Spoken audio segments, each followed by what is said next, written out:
this week unveiled its latest PlayStation 5 and new games from franchises such as Gran Turismo and Spider-Man.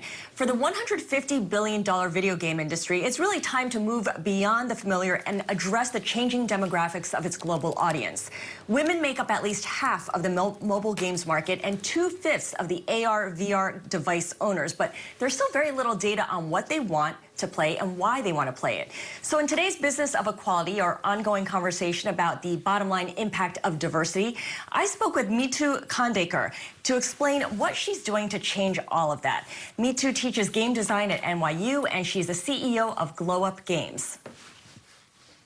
If you look at games culture as a whole, there's this perception that, you know, when you see the big marketing campaigns from the big companies, and you see the big flashy billboards, often those are targeting, you know, this stereotypical perception, as you say, of like, you know, a white male between the 18 to 30.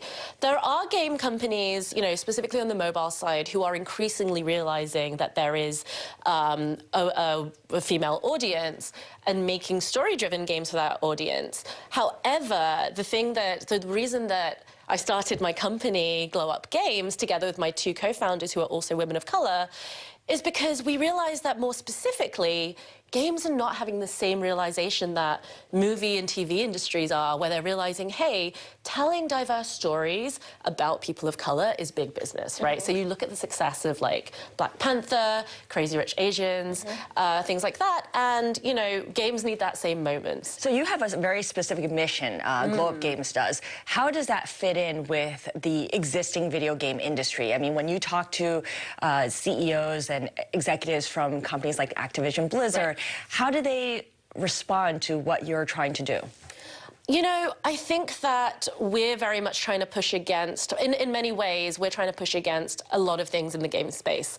Not only the idea of representation of characters within games, and, you know, wanting more female representation, wanting more representation of women of color.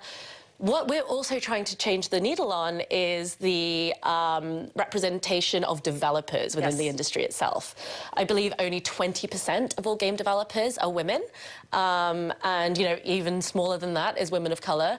So for Glow Up Games, you know, we're three women who have been in the space for a long time, so we knew that it was time for us to just really take charge and try and sort of lead the charge, as it were, on trying to change the landscape for diverse storytelling in games. So when you go to industry conferences, do you see other women there? Yeah, absolutely. So I've been going to, you know, industry conferences for a long time, you know, 13.